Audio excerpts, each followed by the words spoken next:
Good morning, everybody. Morning. Wow, big room. So this is going to be a real treat for us. I'm looking forward to this conversation. So Sarah, you've got quite a career in technology and the investment world as well. But now you're the CFO of arguably the most important technology company in the world. What in the world are you doing at an education conference? And what role do you see OpenAI playing in this ecosystem? Sure. Well, I'm actually at the most important conference, literally. I'm sorry, what did you say? Yeah. The most important.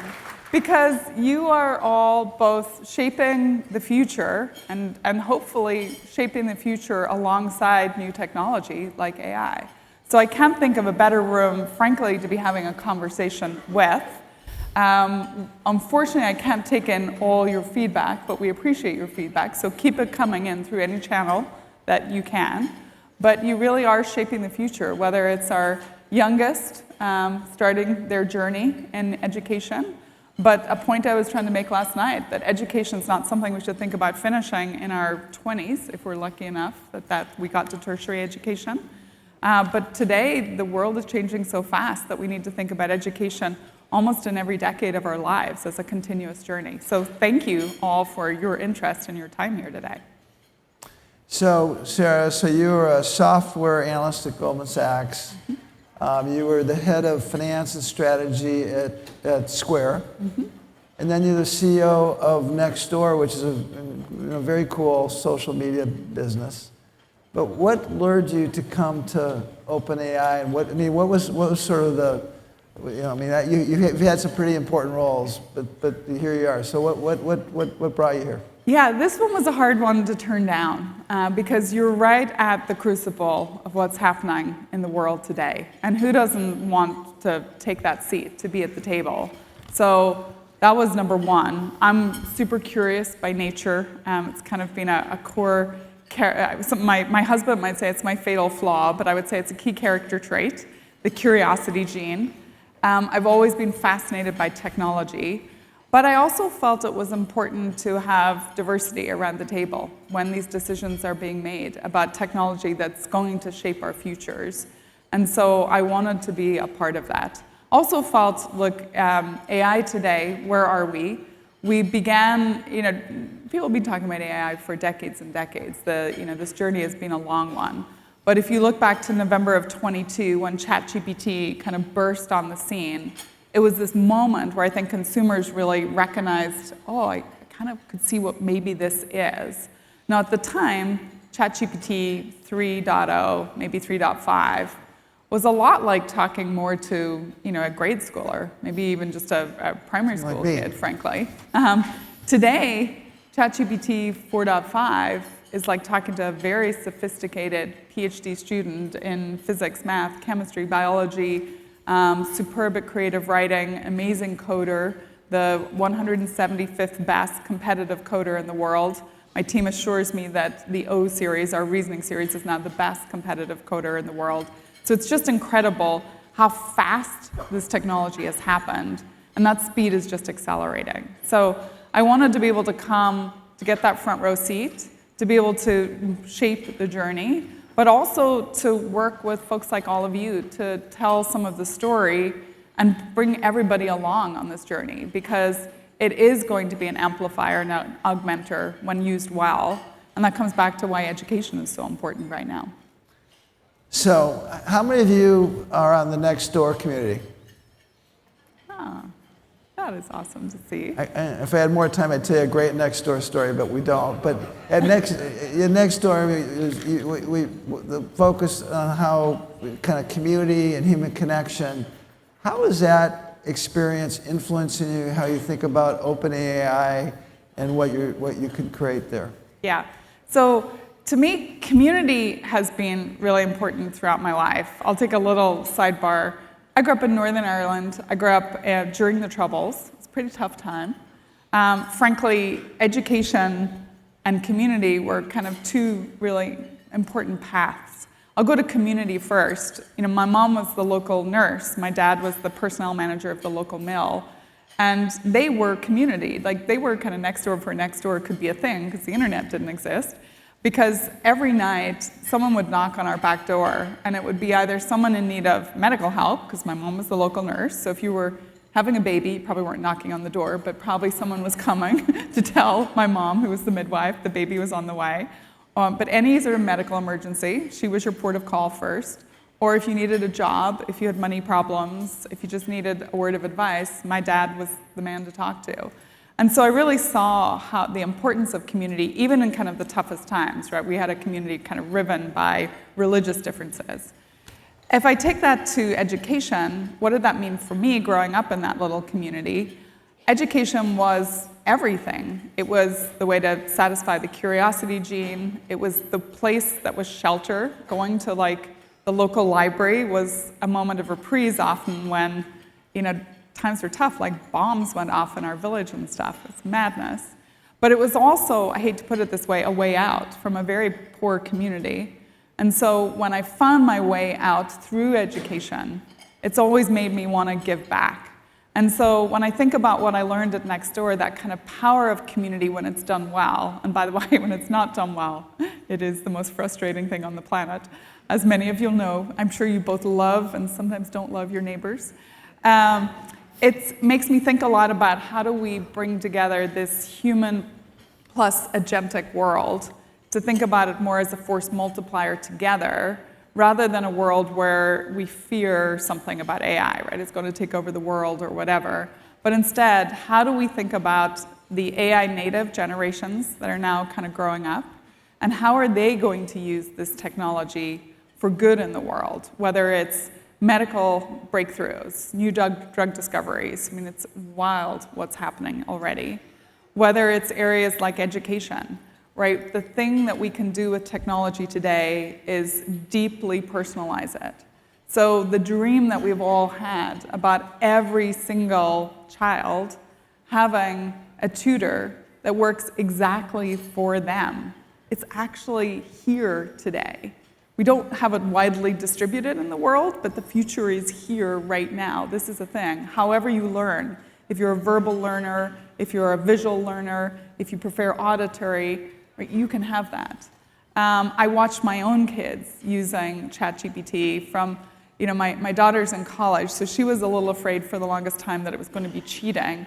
And now when she talks to me about, getting stuck on a PSET, she's a chemistry major, and just being really fast able to ask ChatGPT, how would she approach a problem, or how would they solve this problem? She's like, Mom, it's not cheating, because I still have to go sit midterms and finals, so I still need to know the stuff.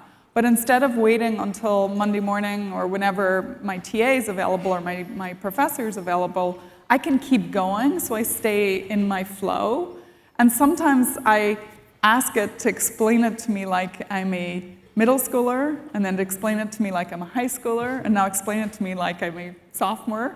And she's like, just watching it explain the same concept, but over kind of over a course. She's like, that's the light bulb moment. And she's like, sometimes ChatGPT explains things different from my TA, but in a way that actually works better for me. So it's a long way to say, I think learning about community, really believing in the importance of community, but now thinking about how we bring technology and community together, it's really important to me. It's kind of what brought me to OpenAI. That's awesome. My favorite feature is I always ask it to explain to me like I'm a 6-year-old. That's perfect for me. But it works really well. In finance, one of my pet peeves is if any, man says to you, let's talk about finance. I know immediately I'm not going to understand anything they say, because they're going to use every three-letter acronym on the planet. And now I just sit there with my ChatGPT and I'm like, oh, okay, let's really get into that. And so it's wonderful as a great leveler. But again, I think what is totally, speeding up the feedback loop, we talked about it last night, is this compression of time, so you don't have to wait till the next day or next week to get unstuck from an issue. You got that help right now when you need it. Yeah. So put your analyst hat on for a second, and you're a great research analyst. So what are the maybe 3 trends for AI that you see happening next 12 months that are most important? Yeah, so I started talking a little bit about where we've been. So ChatGPT breaks on the scene, and we get this first look at GPT models. So really fast call and response. What really was, at that point in time, the research was showing is the more compute, with more data, with a smart algorithm, you were on a scaling law that just meant more intelligence. And that scaling law still holds. So that continues.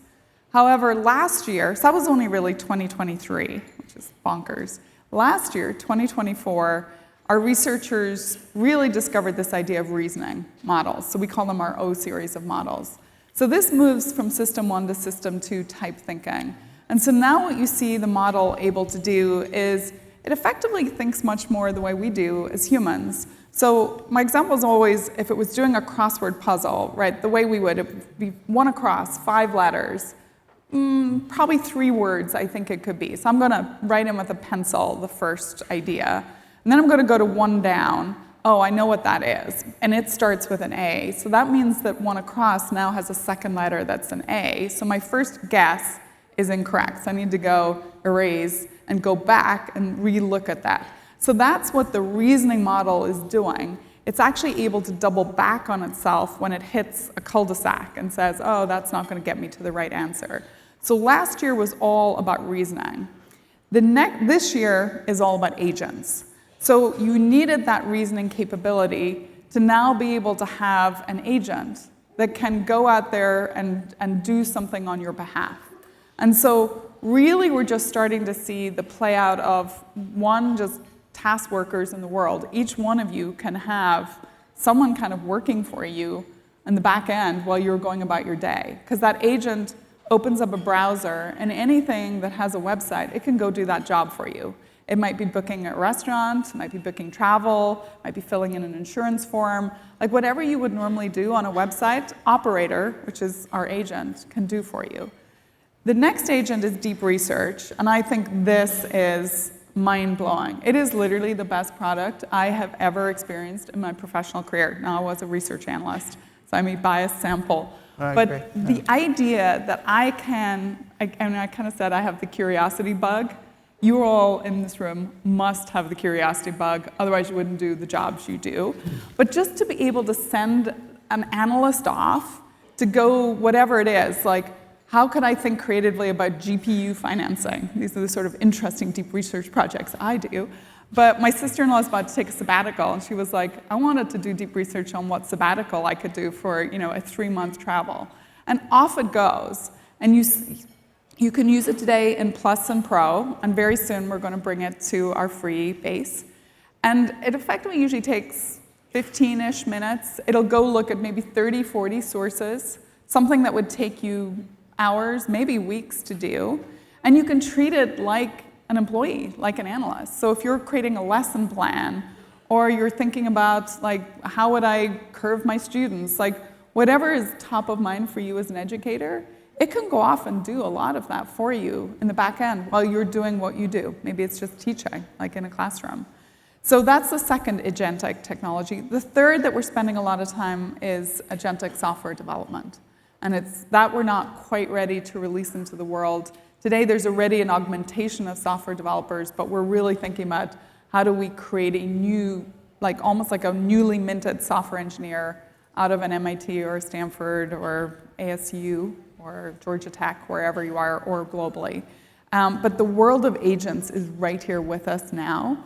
And so then where does that take us, which is maybe next year, maybe it's more like 24 months out.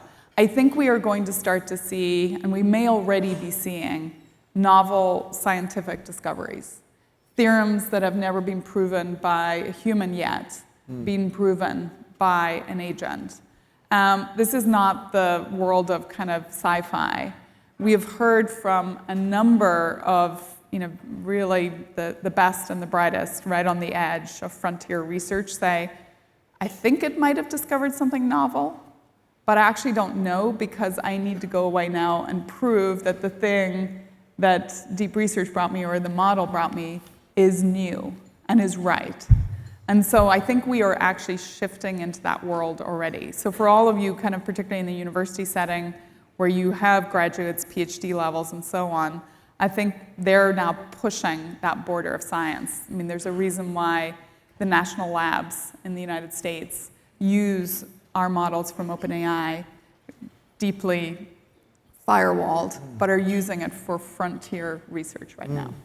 So from the seat that you have, how fast is AI changing the global economy? Yeah, it's AI itself is moving so fast. So we have just, if you look at ChatGPT 3 to ChatGPT 4, that was about 2-ish years of model development. Our O series, our reasoning model, O1 to O3, took about 3 months. And so just the pace of change is unbelievable. And it's being fueled by the pace of the effectively Moore's law on steroids that's happening with AI infrastructure. So I was talking last night to a group saying on our APIs that many of you use in your university and education settings, the cost of our 4.0 model, which is kind of our workhorse API, down to our fully distilled 4.0 mini model, that cost curve came down 99% in about 12 months. I have never seen anything like that. I can't even almost even understand a cost curve that comes down by 99%. So what that means is, Jevons paradox, kind of the most overused term in my circles these days, that the more that is available, the more people are going to be using it. And so that speed is what you all are contending with. Now, what's happening in the actual economy? It is, we see some sectors, some companies, even some countries move very, very fast. I'll stay kind of in education for right now, but ASU, right where we are, 181,000 seats of ChatGPT deployed wall to wall throughout the university for students, for educators, for researchers. Cal State University's just deployed 500,000 seats across all of their entities.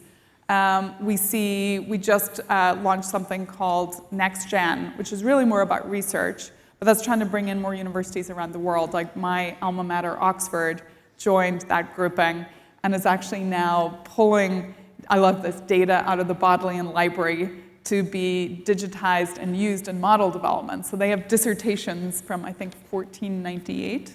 I'm dying to know what dissertation people were doing in 1498. I wasn't there, just to be clear. These days I feel like I might have been there. Yeah. I might have been writing it. Yeah. And then the government of Estonia just did a deployment across all secondary school pupils in the country. Yeah. And so what we are seeing is that you asked about the impact on productivity. We are definitely now starting to see these kind of shifts ahead. And companies that are early adopters are starting to kind of create, I think, real competitive advantage. I'll give you one more for-profit example, but I like it because it talks to multimodal. So Grab, which is a really big company in Southeast Asia, right? They are kind of the delivery if you order food. Grab is an amazing super app. They use our model to grab, pardon the pun, visual data. So they have these moped drivers all over Southeast Asian cities, about 12 million gig workers. They capture more metadata on video than even Google Maps does in a year in those same cities. And what they're doing is creating their own map. And it's not just a map of like how to get from A to a customer. It's a map that shows when is the lanes going to go from 3 to 2. So if I'm on my moped, I need to be safe. When is there going to be a traffic speed camera? When is there going to be a traffic light? And when I get to that customer site, where's the moped parking? Because the faster I can go park and run upstairs to deliver my food, the better the food experience is for the customer. They got it faster, it was probably warmer. The better the experience is for the gig worker because they didn't have to cycle around the block looking for parking. The more deliveries they can make per hour, which is great for Grab's gross margin. And overall, you just have this very virtuous cycle happening in this for-profit company. And so I give you a lot of education examples, and I think it's driving new education outcomes. But I think in the for-profit sectors, we're already starting to see really big impacts into corporate outcomes too. So Sarah, we're running out of time, but I got 2 questions I got to ask you before we get off stage. First of all, and tie this in, so Stargate, gigantic, incredibly ambitious project. Just touch on what that is And what if we started to treat education as a priority? What does that unlock? Yeah, Stargate's super fast. For this audience, like the punchline you need to know is we need to build more AI infrastructure, particularly here in the United States, but just broad-based, to make sure that, as I said, those scaling laws stay intact, so that if it's pre-training, post-training, or test times while you're using the product, that we're continuing to build more intelligence. And so we announced with President Trump a $500 billion investment into AI data centers. The first $100 billion will get us our first 2 gigawatts, which in some ways I think we're going to look back on and feel like that was small. The full $500 billion will get us 10 gigawatts.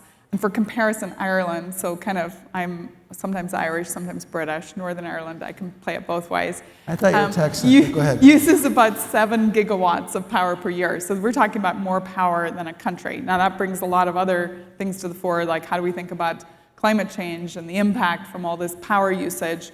And again, this is where I think AI is going to be a big part of helping us solve some of these problems, like really investing in areas like nuclear fission, for example. And then, for this audience, your second question was, what if we really invested in education? We are really investing in education. Those billions of dollars I just talked about, they are creating tools that you all can use today. And if you're not using ChatGPT, and again, I'm not up here to, well, I am a little up here to sell my own product because I do care that my company is successful, so I don't want to be disingenuous, but it's more like use the tools of AI.